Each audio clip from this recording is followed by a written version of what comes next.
Welcome to Politico Playbook First 100 Days, Agriculture. Please welcome Politico's executive producer of events, North America, Annie Allen. Hi, good morning. Good morning, thank you all for being here. When we dreamed up this idea of doing a policy breakfast series in December to really be able to focus on these big sweeping policy changes, we felt like we were coming, I think, we knew that it was going to be a big few months, but I think this is really exceeded all of our expectations. How about on that? And our agriculture breakfast, I know many of you probably were supposed to be here and we had a snowstorm and we had to reschedule it for today. So thank you all for being here. As you all know, agriculture policy is undergoing massive change today. We're going to talk about egg prices and bird flu and tariffs and immigration with three members of the Senate Agriculture, Nutrition and Forestry Committee, Senator Amy Klobuchar, Senator Tina Smith, and Senator Deb Fischer. And so I'm going to, since we're running a little behind, I'm going to kick it off right now with my colleague Marcia Brown, our food and agriculture reporter, and Senator Amy Klobuchar. Thank you so much.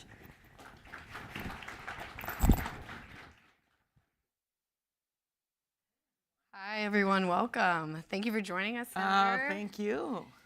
This is Senator Amy Klobuchar, ranking member of the Senate Agriculture Committee. And I just want to clarify, I would not have canceled because of a snowstorm. I was actually going to... You were going to ask me I was going to make that point, actually. Oh, wow. I knew that you would say that. Unfortunately, Senator Bozeman couldn't be with us today after we had to reschedule this, but we're really looking forward to the conversation today. So thanks for joining us in much, much warmer weather. So everyone is thinking right now, is there going to be a shutdown? What are Democrats going to do? So top of mind, how are you thinking about this? How do you plan to vote? And what are your Democratic colleagues going to do? Well, I think it's clear that we want to see something else, and we are united on getting this 30-day CR so we are able then to negotiate like we always have during these moments. And we'd like to get a real budget. Senator Murray, Senator Collins actually get along quite well. They've been having very good negotiations, and we're really concerned, obviously, about some of the things that you see out of that House bill, as were our Democratic colleagues in the House. If there is a shutdown, what do you think that would mean for farmers, for ranchers, for consumers? Yeah, well, none of this is good for farmers and ranchers, and the last thing that I want to see is a shutdown.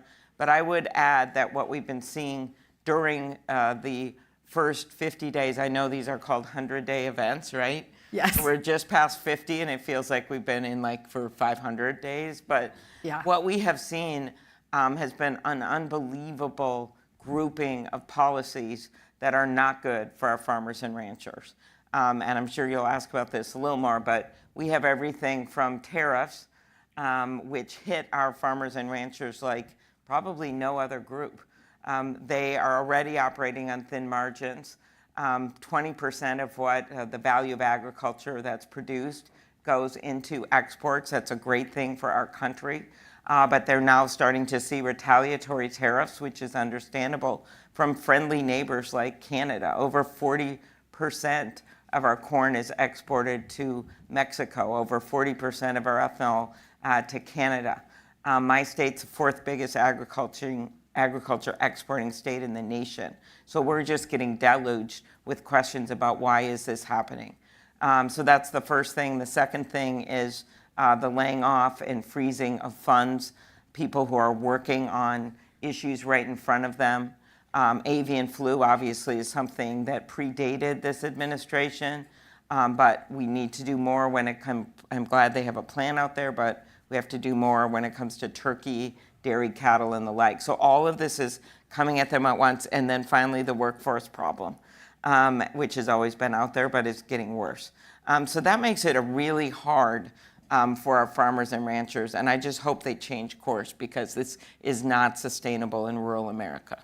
So I want to get into this conversation on tariffs that you brought up. The 80% of the U.S. supply of fertilizer ingredient potash comes from Canada.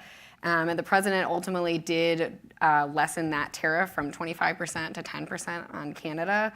What do you think that says about the president's willingness to kind of engage with feedback and respond to feedback, especially on his tariff policy? Well, it is clear that when people talk to him, that can make a difference. So you can imagine all the groups, everyone is trying to get in to talk to someone at the White House. I see a few nodding of heads here, including the Agriculture Secretary, of course, I know was concerned about the potash issue. But that being said, all of these other tariffs and the uncertainty of them, even when they're paused, now it's down to 10%, but you don't know at what moment with them it's going to suddenly escalate. When you are in another country and your livelihood depends on getting some part of a supply chain in manufacturing, or if it depends on some kind of agricultural ingredient, and suddenly you have this tariff that is suspended but may come back, and it's been proven to come back in other instances already, you just start looking for other suppliers. You say, is there something in Brazil I could buy?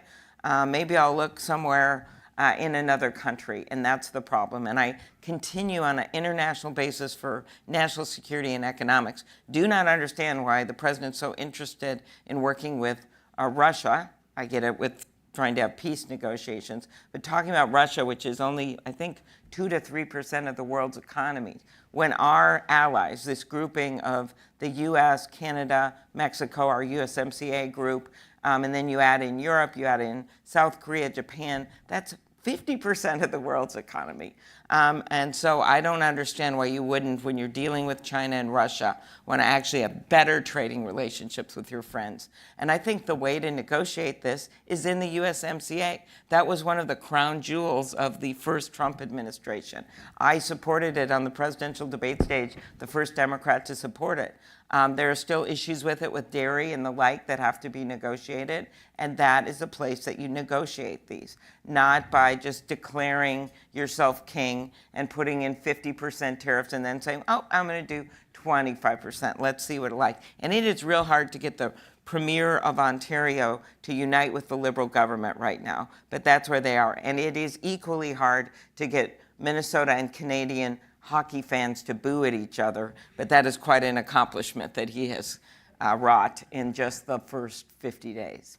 So I want to ask you a little bit more about that. You made this point about you and some of your colleagues on both sides of the aisle have called for the Trump administration to level the playing field with Canada for U.S. farmers, and you're kind of alluding to that just now. But at the same time, you've also criticized the Trump administration for jeopardizing trade partnerships and all these retaliatory tariffs we're seeing from other countries. How are you balancing that, and how do you see a way forward to kind of navigate both of those desires? The first part is being the what on the economic part? Sorry, the first part was that you and your colleagues have want to level the playing field with Canada for U.S. farmers, thinking of dairy tariffs specifically. I think it's what I just said. You use the USMCA to make improvements there. There's lots of opportunities to do that within that trade negotiation. I also did not oppose some of the, and in fact supported some of the very targeted tariffs that help, say, iron ore mining in Minnesota. But now when you look at these aluminum and steel tariffs to the amount that they're going, to me, some people found the first ones controversial. I was supportive of those. Biden continued those. But when you go up to this next level that he's going, I think that goes too far. So I've always been in favor of using tariffs and said it repeatedly on a targeted basis. That is not what he's doing here. This is a much different game, much different amount of tariffs, resulting in, for certain, retaliatory actions, including the ones in China that are now up to 20%, which of course is devastating for the soybean market and many other agriculture markets for our farmers. So switching gears here a little bit. One more thing I just want to add to just talk about ag, because we're doing ag, so going all ag on you, but the real cost for Americans is the over $2,000 per family tax this is going to result in if you implemented all these things that he has actually put out on the table. It started out as $1,200 per family when he was messing around with like 10%, and now it's up to over $2,000 per family per year. And when you read Mitch McConnell's remarks about the cost for consumers, about tariffs at the Ag Committee, you can't tell if it's me or Mitch McConnell. That's weird. Okay. So switching gears here a little bit, everyone is wondering, are we going to get a farm bill this year? What are the conversations you're having with Senator Boesen? What is the bipartisan plan to actually get that done before September? Sure. So Senator Boesen and I have a very good friendship. He actually came out to Minnesota last year, spent a whole day going to barns, going to meet with our groups, including nutrition and conservation groups. So that's a good start. Our staffs have been working well together, and as have the ag leaders in the House. One of them just happens to be in Minnesota, Angie Craig. And so my hope is that we can get a farm bill done. But now that the Republicans run the Senate, the House, and the administration, they're going to have to come with a plan and a way to do it. I think we've always had bipartisan support for the farm bill. It's the only way to pass it. So the nutrition pieces of it and the conservation piece of it, very, very important to the members of the Democratic caucus. Many of them have states. They vote for the farm bill in part because they believe in agriculture, they do. But for them, what's most important is the nutrition programs and the conservation. If that's not in there, or if it's greatly reduced, that is a problem in terms of trying to get the votes that we need to pass the farm bill. I am well aware of all the struggles that our farmers have. They have them in my state. But we know to get this done, we've got to have a coalition.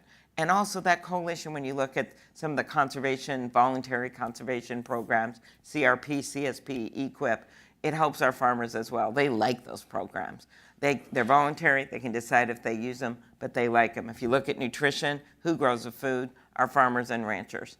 And so this is an ecosystem. It's not just, oh, this helps this group, this helps the other group. There's a reason it's all in one piece of legislation. So we've reported that USDA has cut jobs at the farm loan officers. They've cut soil conservationists, folks who help farmers farm. They've cut foresters and all kinds of different staff, about over 5,000 employees, probationary employees. And they've preliminarily brought those folks back. But a lot of them are just not working right now. Just what you want to do in a workplace. So, I mean, my question to you is... Oh, you're not. Yeah, what does that mean for farmers and ranchers? It's planting season. What are you hearing in your state? And I'll go beyond USDA for a bit, because this actually wasn't just the USDA, as you all know. This was a decision with Doge coming in and Elon Musk, and they decided, the Trump administration, to fire all the probationary employees. Just think, if you're a business person coming in, you got a new business, you got to make some cuts. You've said you are, you've got shareholders, and so you want to make some changes. What do? Well, you look at lines of business. This is one thing we want to change. You look at employees based on merit. You look at your overall cost. In this case, they decided, the administration, to fire the less expensive employees, the people that had been there 2 years. That's not usually what you do. Less expensive, a lot of times are the most excited about their new jobs. And then you also have, terminated the ones that just got promotions. They're also on probation when they get a promotion. To me, that is the last thing you want to do. It is true, and Brooke Rawlings made it clear on the avian flu especially, that they are going to actually add resources to that, that they rehired some of them and they rehired some of the probationary employees. That's a good thing, but we are still trying to get answers. Fire Service, Senator Bennett and I and others have sent a letter on this and saying what is happening with the Fire Service right at a time, the Forest Service, right at a time when you're seeing all of these fires all across the nation, what's happening with some of these FSA employees. You can just have serendipity that if you just do the probationary, you could have one office that suddenly has no one because they had new employees, and one office that's fully staffed. And so that is an example of why we want answers on exactly who has been fired and what their plans are going forward. Well, thank you, Senator. I think that's all the Okay. time we have. All right. Well, this was great, and look forward to working with you, and hopefully we'll have some good news on a farm bill. But with all of the chaos up, corruption up, costs up, just ask anyone in the ag aisle. I think it does create headwinds that make it very hard to work on a farm bill. So I hope we get in a better place on all of this for ag. There's certainly a demand to get a farm bill done, and that's what I want to do.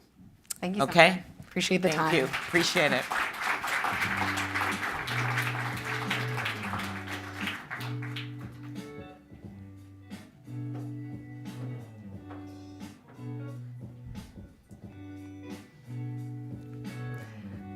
Please welcome Senator Tina Smith Everyone. from Minnesota. Hi, Senator. how are you? Welcome. Thank you so much for joining us. Good morning. You've got a full dose of Minnesota this Yeah, we morning. have a lot of Minnesota. It's great. It's a great state.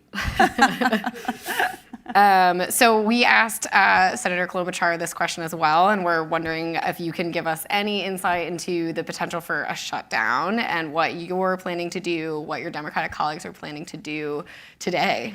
Yeah, well, so we're in a really terrible position, I just have to say. I think that the Democrats believe that what we should do is to finish the negotiations that are well on their way and nearly completed, to pass a short-term CR so we can finish the negotiations. And so I think you're not going to see Democrats voting right now for this long-term CR. I think it's a little bit of a misnomer because people are thinking that it basically is a continuation of the current budget for the rest of this fiscal year, when in fact it's not that at all.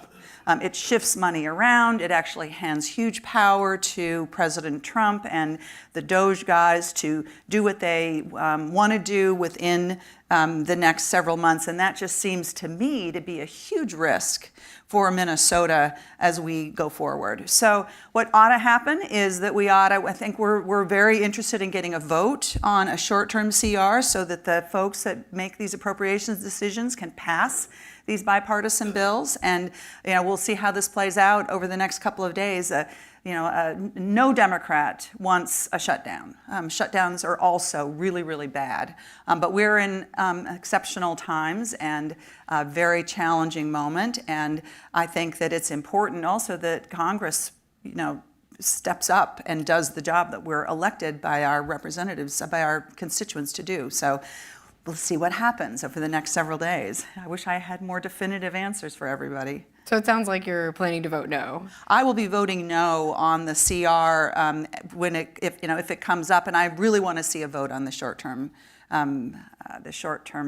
patch so that we can finish negotiations.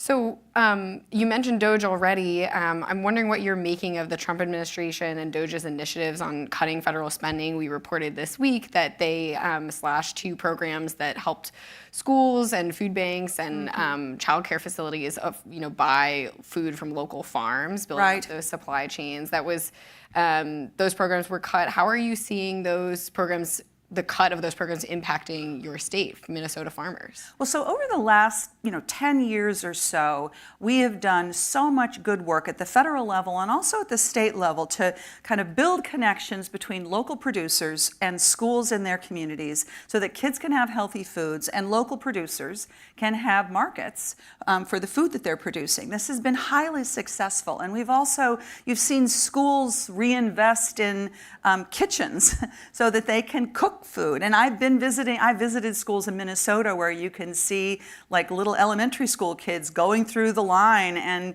being able to pick food that was grown within just a couple of miles of their schools.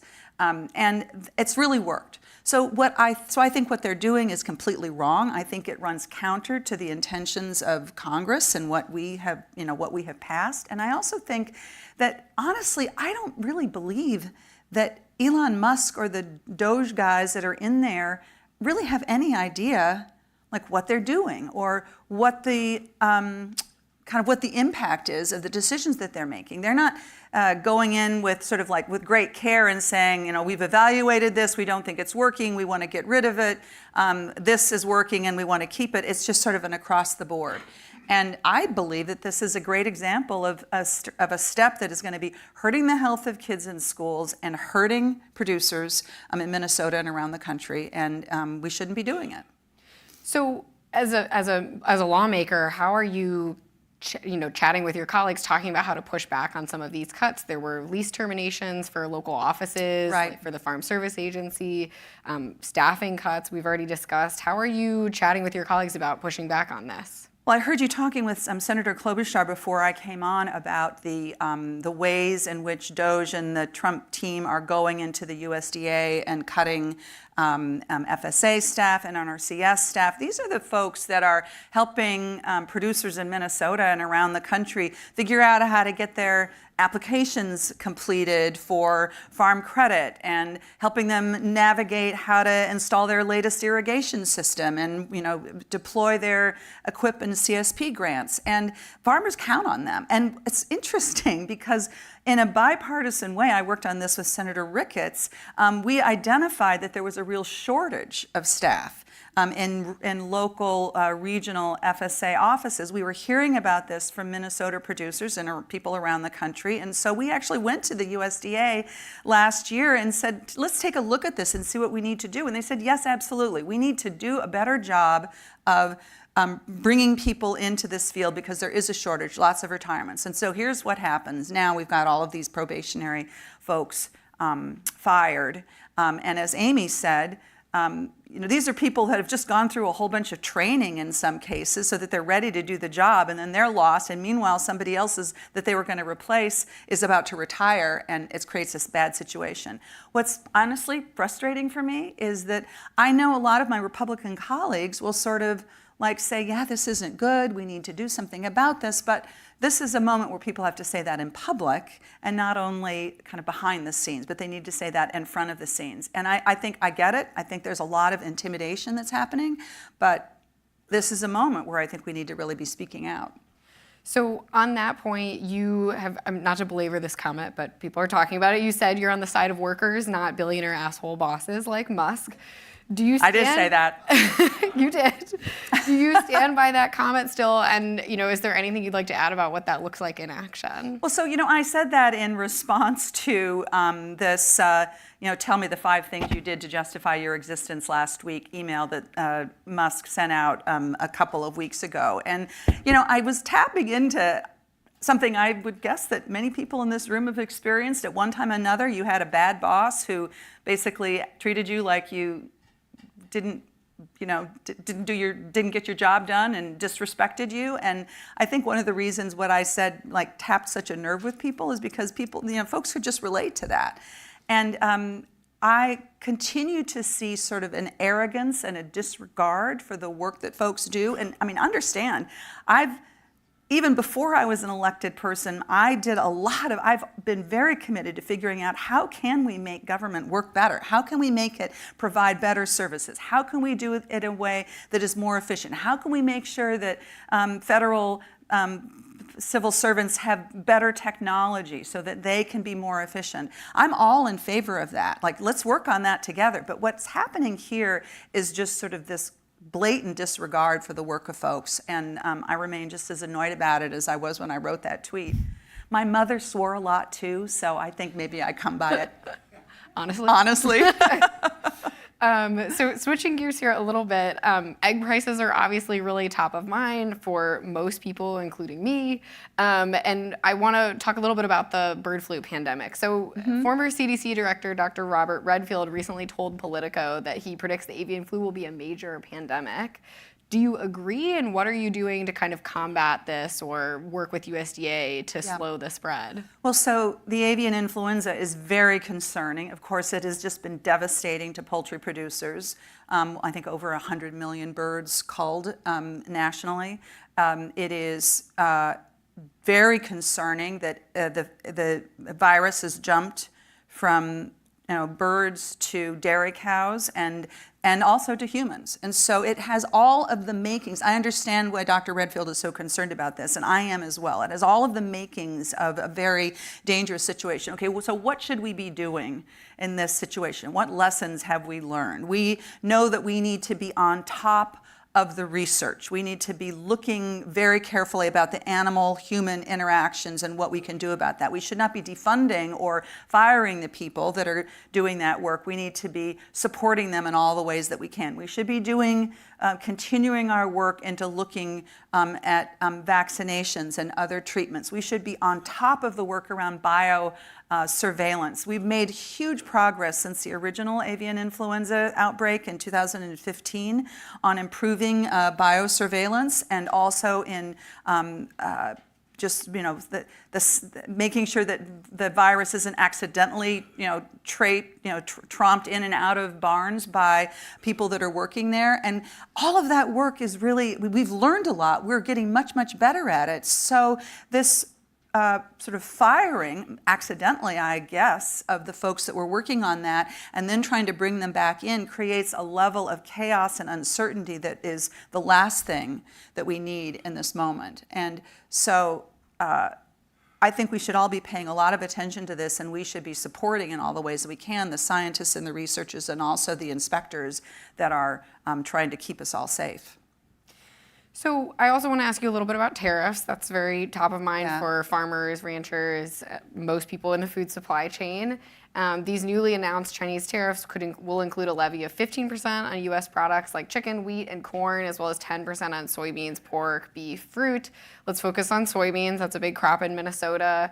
What impact are you expecting to see for your state's exports, and how are you working to address those concerns with farmers? Well, so I start from the place that we need fair access to markets for American products, including ag products. And I think it's important for us to acknowledge that we do not have fair access to markets for many of our products. And there are we need to address that. And I actually am one who thinks that in some cases, if you're being targeted, tariffs are a way to accomplish that. I mean, for example, when President Trump was in office the last time, he negotiated the USMCA agreement, which was, I think important improvements on the old NAFTA agreement. Right now, Minnesota dairy has trouble and some product lines getting access to Canadian markets, and we should fix that. That's not fair.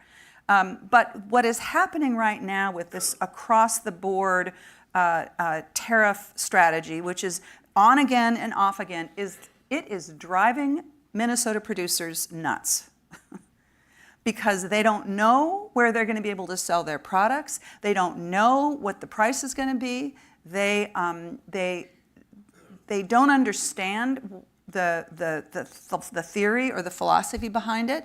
And I mean, let's understand, these are, for the most part, these are farms and farmers and farm families that are already really struggling to make it work. I mean, most farms in this country and in Minnesota are not breaking even just on farm income. That's why so many folks are working off the farm to pay for health insurance or to make sure that there's a little bit of extra income. So it is a hard time. And like input costs are up, farm income is down, and then you layer on top of that the uncertainty of all of these tariffs, and it is like people are literally coming into my office and saying, I don't think I can do this anymore, Tina. Like I'm giving up the ghost. And that's a really worrisome thing if you care about food security, if you care about national security, if you care about the health of rural economies, if you want the United States to be a place that's growing things. So that the base level of uncertainty that always exists in agriculture, you layer on top of it what the president is doing with Trump, with tariffs, and it's devastating. So to talk a little bit about the flip side of that, the Minnesota State Agriculture Department co-hosted an event last week called Ag for All, focused on transforming barriers into breakthroughs. And I'm curious what you think, what policies work to incentivize young people or new and beginning farmers to get into this. You mentioned there's a lot of challenges. There's land access, there's tariffs, there's uncertainty. What policies do you think work at the national level? Well, so not to be just Debbie Downer here, or Tina Downer here, but there are so many people who really want to get into agriculture and get into food. Some folks who, like, it has been in their family for generations, and some folks that are, immigrating to the United States from other countries and come from a farm background and want to be able to be a producer in this country. And then some young people who are graduating from the University of Minnesota Ag program and want to do it. So it's exciting to see that energy. What we need to do is to address some of the structural disadvantages that make it so hard for people to get into farming. Okay, one of them, as you say, is land access. So I'm working on legislation to figure out how can you create some tax incentives or other incentives to make land more affordable for people. That's really hard because it's expensive. The other thing that we can do, and I'd like to see this happen in the Farm Bill, is to address how some of the risk management programs work so they work better for folks that are just getting started. If you're going in to get your working capital loan and you don't have crop insurance, you can't get a loan and you can't even get started. But it's really hard for young producers to get crop insurance. So how can we fix that? How can we make the whole farm insurance program work better? Because a lot of younger producers want to grow a variety of crops, and it doesn't work as well for them. So I think there are some specific things that we can do to make it easier for folks. So one last question before we let you go. You're not seeking re-election. In your retirement announcement, you said our country is in need of a strong progressive leadership right now, maybe more than ever. What do you think your party needs to do? Who's next up? Who's catching your eye? Yeah, well, so it was a hard decision for me to make, but in this role, I was thinking about how do I want to spend the next 10 years of my life, and it's unusual in most jobs to sort of make a commitment that's an 8-year commitment. And so I feel very good about the personal decision that I made, but one of the reasons it was easy to make in some ways was I can see that there's a strong bench of talent in Minnesota, and I won't, it's not my job to pick my successor, it's the folks, those people's jobs to go out and win the support, and Minnesotans' job to figure it out, but we have some good, strong candidates, and I'll leave that decision to the good people of Minnesota. Well, thank you, Senator. That's all the time we have. Thank you so much. I appreciate it. Thanks, everyone. Thank you. Yeah, thank you. Have fun today. Oh, your pen.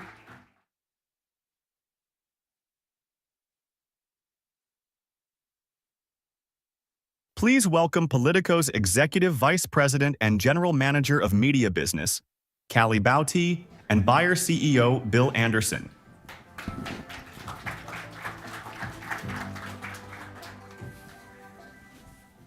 Good morning, and thanks to everyone joining us in the room and on the live stream as well. I'm Callie Bouty, Executive Vice President, General Manager at Politico. And before we begin our conversation here, I'd like to take a moment to thank Bayer for their partnership on today's event. And I'm joined on stage today by Bill Anderson, CEO of Bayer, to discuss how the agricultural industry moves forward amidst the mounting challenges of rising costs, climate change, and growing global food production needs. Bill, thank you for joining us today. Thanks, Callie. So Bill took the helm at Bayer in June 2023, bringing with him a wealth of experience in both the sciences and business management. And under his leadership, Bayer has been committed to driving agricultural innovation to support farmers and work to provide sustainable, scalable solutions for the future. So we have a lot to chat. I'm going to dive right in, if that's okay. Bill, so as I just teased, the agricultural sector is facing a lot of challenges, rising costs to supply chain disruptions to climate change. What do you see as the most urgent issues farmers are grappling with, and how can they be addressed? Well, as has been mentioned by a couple of the first speakers, the margins are really tight. It's not easy to earn a living as a farmer, whether you're a new producer or whether you've been, in the 5 generations of farmers, and so, there are a number of things that are required, but you need stable markets, you need clarity about where your crop's going to go when you harvest it. You need reliable agricultural technologies, and we're really pleased that we've been able to bring new generations of seed technologies. We're continuing to do that. That essentially allow for a more reliable, higher yield harvest. I think world trade and open trade between countries is really indispensable. It's hard to grow bananas in North Dakota, but you can grow sugar beets really well there. And so these are really important. I think one of the things that's cast a bit of a shadow over the agriculture technology field in recent years is the regulatory ambiguity that's happened, particularly around glyphosate, because basically if a manufacturer can do 50 years of safety studies and be endorsed as safe by every regulatory agency on earth, but still end up with billions of dollars of litigation, that's really hard on, frankly, the future of innovation, because it takes about $300 million and 12 years to develop a new crop protection product. and sort of like, if that's the outcome that you can look forward to, that's pretty tough. So that's something that we think is pretty important. And I talk to many farmers. There are a lot of farm groups in Washington, obviously, and they see it the same way. This is essential. So you just touched on your support of crop protection tools and what you all do, but let's shift gears a little bit to innovation. You also teased a little bit about the work you've been doing with seeds, and we were talking before about some of the efforts that you have undertaken in Africa. So these innovations are critical to the future of agriculture more broadly, and these innovations also take time, as we know. So how do you believe we can accelerate the process of bringing these new solutions to market? Maybe if you want to talk a little bit about what you told me about what you're doing in Africa, that'd be very interesting. Yeah, I think there's a number of things we can do. One thing that's important for the world in terms of world peace and improving the planet health, climate change, addressing that, we have to bring seeds that allow farmers to produce food with a lot lower impact. So for example, 29% of global greenhouse gas emissions come from agriculture. You can't address greenhouse gas emissions, you can't address climate change and not address agriculture. And just as one example, rice production alone is responsible for 2% of greenhouse gas emissions. And that's because rice, with traditional rice growing methods, with use of water for weed control, generates a huge amount of methane, and methane is a very potent greenhouse gas. And so we've introduced direct seeded rice now, which can be planted without the use of the water for weed control, and it lowers labor costs greatly, but it also cuts methane emissions by 90%, water use by 45%. So sort of green lighting those technologies, getting them going faster. It's 15 years for a new biotech trait for development. And we know that about a third of that is the regulatory process. And so certainly these are things that could be accelerated, taking out both the white space, sort of the waiting time, but also looking hard at some of these regulations that were introduced in the 90s when biotech was new and there was a lot of uncertainty about what's going to happen with these biotech traits. Okay, well now we have 30 years of experience and we know the answers to those questions. So I think there's a lot of good opportunities. Is there a little bit more, though, that you'd like to see in terms of how policy can accelerate innovation and try to bring some of these things to market much faster and allow the innovation to have impact? Yeah, I think there's always room for improvement, but I think the danger we have today is actually not that we miss opportunities to accelerate, but that we actually go backwards. So the level of disinformation about biotech traits in plants is just immense. And I would say, despite the fact that we now have a 30-year track record of safe biotech grains, for example, we have an increasing sense that, is this a problem?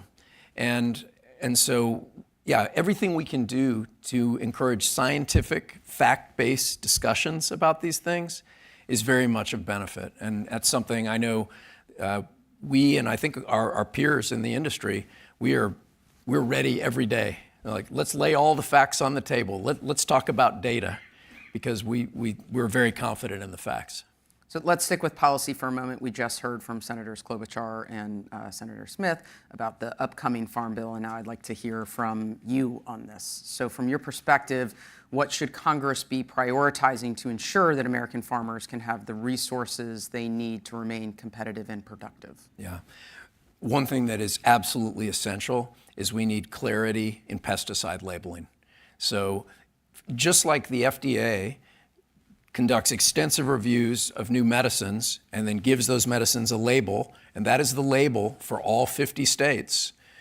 Similarly, the EPA was authorized under FIFRA to do that for pesticides, and that was the rule of the land for decades. But in the last decade, that's been challenged in the courts, and we have this ambiguity where in a court, a jury is asked to basically judge the pesticide label in the place of the EPA.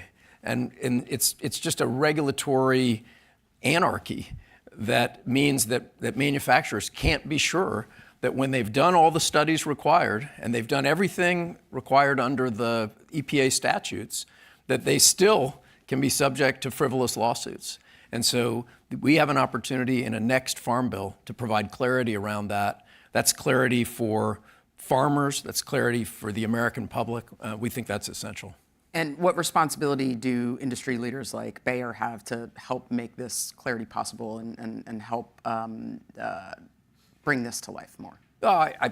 I think we can use our voices, but I think it's really important for the agriculture community to speak up. Farmers are making their voices heard. There's a Modern Ag Alliance, which has over 360 farmers groups that are rallying behind this topic. This is a big one. Simply put, in the 70s when I was a kid, we were struggling to feed 3.5 billion people. Now we have 8 billion people on the planet. And American leadership in agriculture technology has been key to making that possible. But now we're in danger of losing a lot of those gains. And particularly when, for example, we're the only US producer of glyphosate, but we're in danger now of basically having to stop that because of these frivolous lawsuits. And there's a clear opportunity for this to be clarified. And again, no one needs special treatment. We need regulatory clarity and consistency, and that's what we're asking for. I have one final question here today, Bill. You started as CEO during a time of transition for Bayer, and I'm guessing that you saw something in the company that really excited you in regard to both the company's role in agriculture, but also the trajectory of the industry overall. So are there innovations or trends that you're most optimistic about as we look to the future?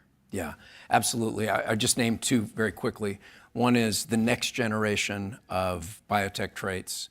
It could be sort of equal revolution to the last round. For example, we're bringing short stature corn to the world, which means corn plants that instead of being 10 or 11 feet tall, 6 to 7 feet tall, they are resistant to extreme weather. They can be planted more densely, and so you can get basically more food per acre, which leaves more land for nature. And so this is one example of a real breakthrough technology. That's the kind of thing that brought me here. We're also now able to use the latest advances in AI to custom design molecules to target specific pests. So it's a whole new era for developing new innovations for agriculture.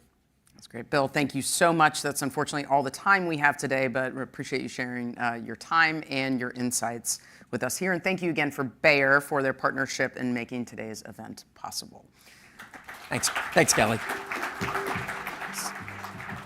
So with that, I will hand it over to Politico food and agriculture reporter Meredith Lee Hill for our next conversation with Senator Fischer. Thanks so much.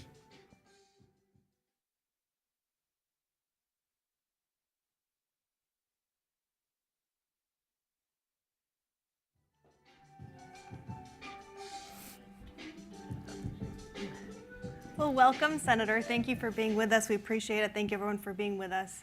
Senator, first, I just wanted to ask a quick question. Government funding, obviously, that's coming down to the wire in the Senate. How do you see this ending? Will there be a shutdown? Well, certainly, I hope there is no shutdown. We're moving forward on it. We're waiting to see what our colleagues on the other side of the aisle plan to do.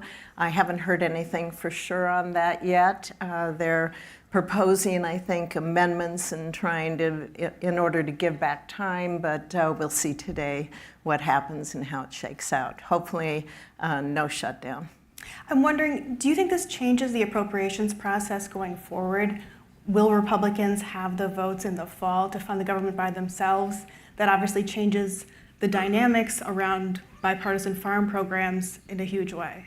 You know, I'm on the Appropriations Committee, and we have worked the last 2 years to get those bills done. The first year of last Congress, first session, we were able to get all 12 bills out. We had one package move on the floor. Senator Schumer didn't put up anymore. We were able to come together in a bipartisan way and get 11 of them done last year. But once again, I say we ran into the Schumer bump in the road, and none of them came up. I know that Senator Collins worked really hard at the beginning of Congress this year in order to work with Senator Murray to get a top line to get these bills up. That didn't happen. But we'll continue to work hard on it. As Republicans on the committee, we're committed to do that, as is Senator Collins. And Leader Thune has said when the bills come out, he will put them up on the floor. We need to get back to regular order. The American people need to have that transparency and hold us accountable in doing our jobs, and to be able to see the discussions we have to make decisions on what we're going to spend their tax dollars on. So I'm excited to be in the majority. I'm excited to work with Chairman Collins on that and Leader Thune and get this done. We can't continue with CRs, and we certainly can't continue with a big omnibus bill that's out there. So after that upcoming funding fight, we're also looking ahead to the $1.5 trillion farm bill. Congress has a jam-packed schedule this year. What is your realistic sense of when the Senate can get to that? I'm from Nebraska. We're optimistic. Look at our football team. But we're optimistic for the future. And I know that Chairman Bozeman is going to work diligently and work with Senator Klobuchar to get this done. I hope that they're able to work together. I have a number of bills that I'm going to reintroduce that I want to get put into the Farm Bill. A couple of them deal with precision agriculture to make it more available for our younger farmers to access that really cool new technology that's out there and where we're going to see new advances. A bill that's going to help bring more security to farmers when they have issues with disasters, so they can access those payments there. And then, of course, just connectivity to be able to connect with the internet so they can get that new technology. That's the last acre bill. So there's a number of things that I want to continue to work on. Number one issue I hear from ag producers in the state of Nebraska is crop insurance. We have to be able to have a good, stable, solid crop insurance there for our ag producers, so they have the certainty that they're going to be able to stay in business. Conservation programs are extremely important for my producers as well. And trade. We didn't see any trade in the last administration. Want to move forward and be able to see some good trade opportunities for not just ag producers, but manufacturing as well. Well, we'll get to trade. I've got some questions on that. I did want to ask briefly about budget reconciliation. That's obviously the other major lift Republicans are trying to do in Congress in the coming weeks and months.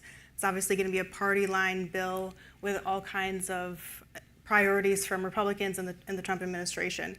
There's a huge difference right now in the House plan and the Senate plan, in particular when it comes to the Agriculture Committee, and how much House Republicans want to cut from the SNAP program versus how much the Senate wants to cut. The House wants to cut potentially $230 billion. The Senate plan lays out somewhere around $1 billion or more. Where in your mind is the compromise dollar-wise on that, and what can get through the Senate? In the Senate, Republicans were having meetings, obviously, on reconciliation, and we need to come together as a group, first of all, in what our proposals are going to be. And then we'll work with our colleagues on the House side in order to find something that we can agree to, that all sides can agree to. And we have to come together. We have to come together to present something to the administration in order to get it done. We have begun the process.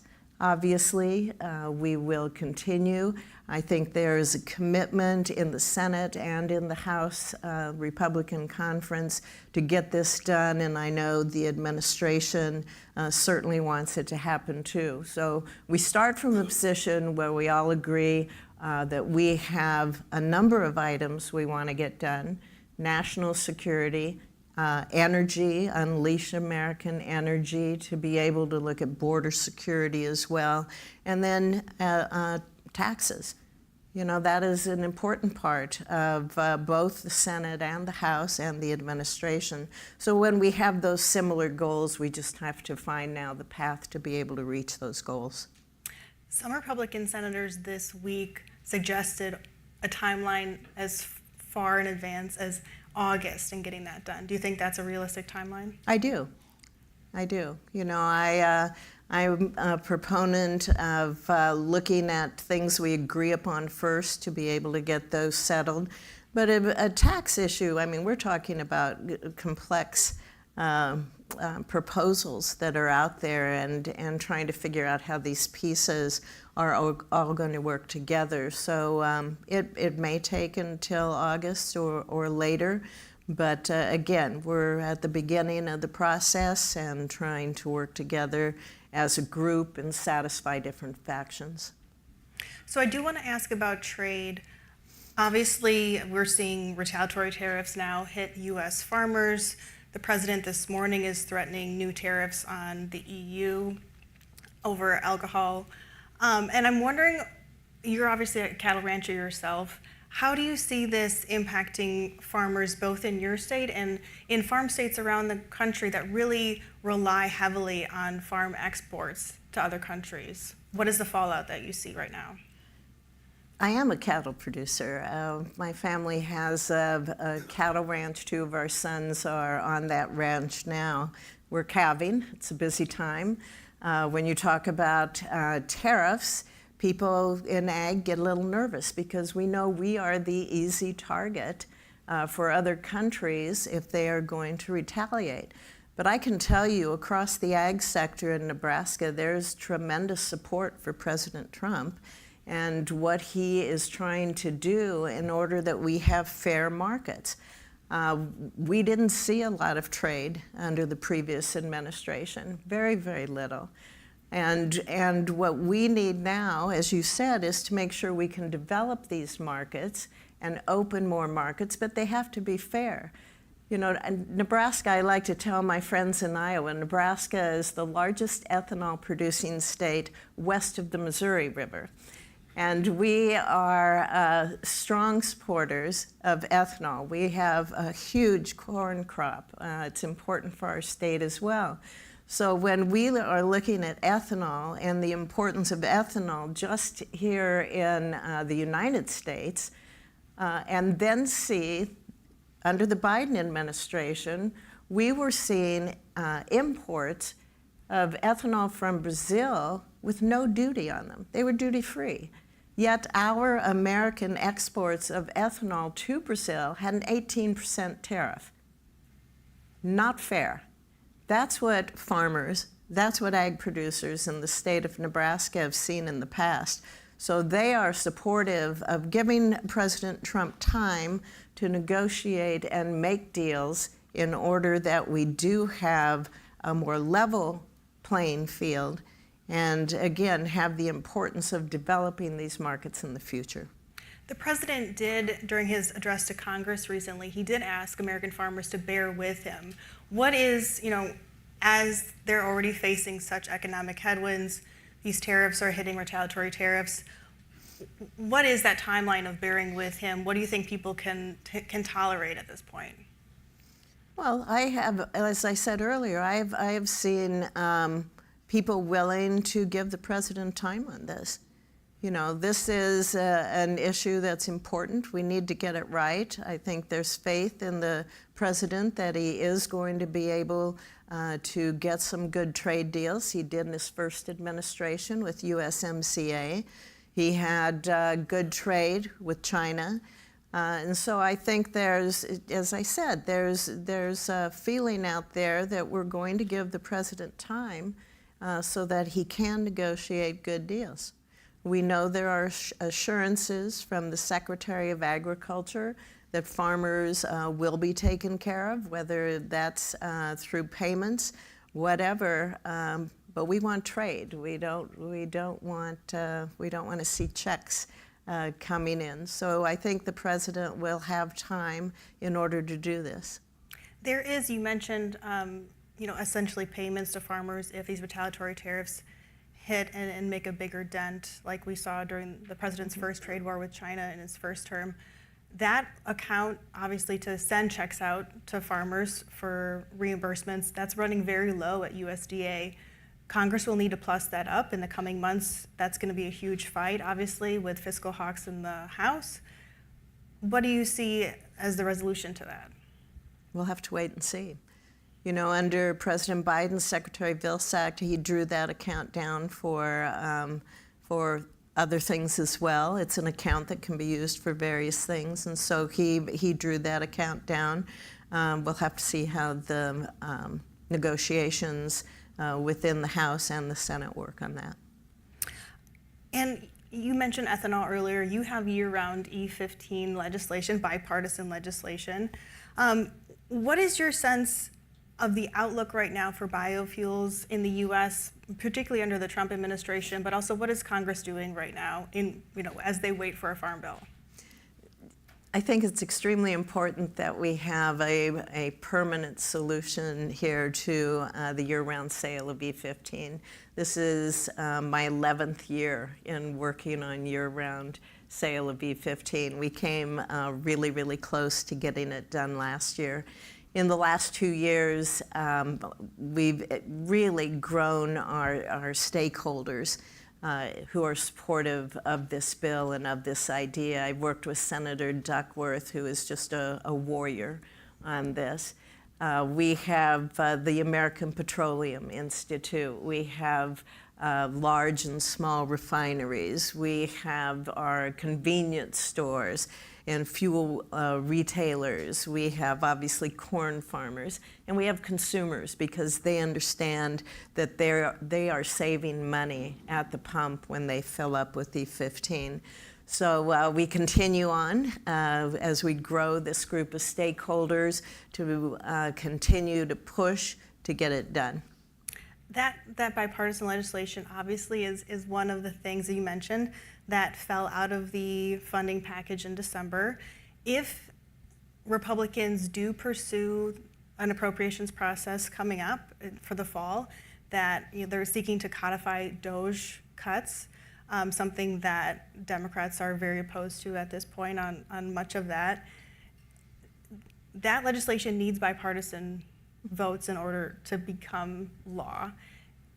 Are you concerned about Republicans pursuing that kind of partisan appropriations process? And are you worried about that bill trying to fit into the appropriations process going forward? As I said, we have strong support across the aisle and with various stakeholders. I believe my friends on the other side of the aisle are pinpointing Elon Musk, pinpointing DOGE as a target for when they talk to the press, to be able to bash the administration, which is what happens with two parties. But when it comes down to what is good for the American people, what is good for the ag producers in our states, our friends on the other side are going to be there with us.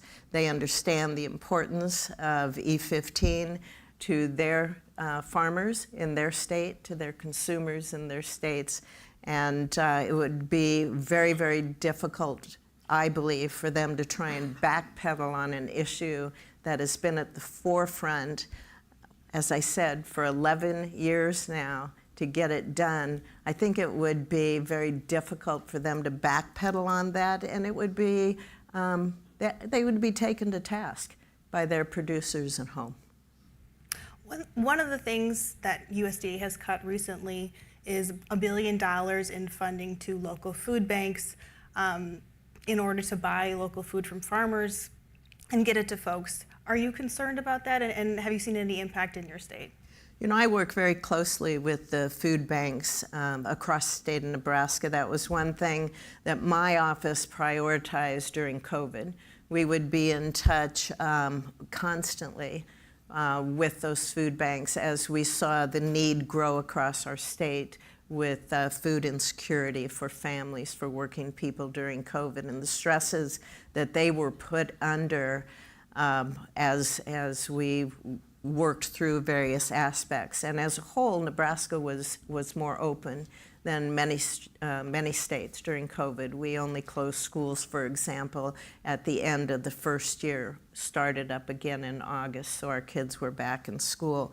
But obviously a stressful time across the United States on that. So I continue to support food banks.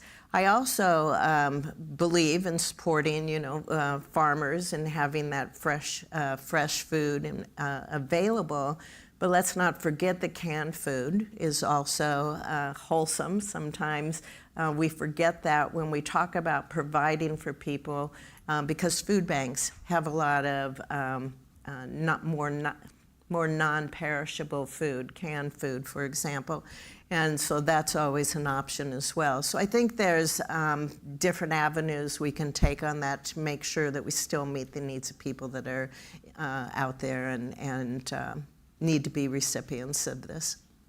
And I just wanted to end with a quick question about what do you see as the future of the industry right now? Obviously facing a lot of economic headwinds, but what is your thought about, you mentioned precision ag, getting young farmers involved. What can Congress do at this point, and what is your outlook for the next few years? I am very optimistic. You probably haven't heard that too much today, but I am very optimistic about the future for young people in agriculture. We're seeing an increase in youth being involved in FFA. We see our university system continuing to have increases on ag campus in programs there. And we see small communities across Nebraska, young people are returning because they know the benefits of living in a small community, raising a family, good schools, good medical facilities, to be able to have a safe environment. The community that's close to our family ranch is a town of less than 3,000. And we are seeing a return of young people. We were isolated in the area of Nebraska that I'm from, the Nebraska Sandhills, but we see people coming back. And that's why broadband and the connectivity that we have to have there is so important, because you'll be able to work from wherever you want. If you have that connectivity, you'll be able to be involved in agriculture because of all the technology out there, all the new opportunities that are going to be available. And our young people are seeing that, and they are excited about it, and that makes me excited. Well, Senator, thank you so much for your time. I appreciate it. And next up, we'll have some closing remarks from Politico's executive producer of events for North America. Thank you. Thank you. Thank you very much. Thank you.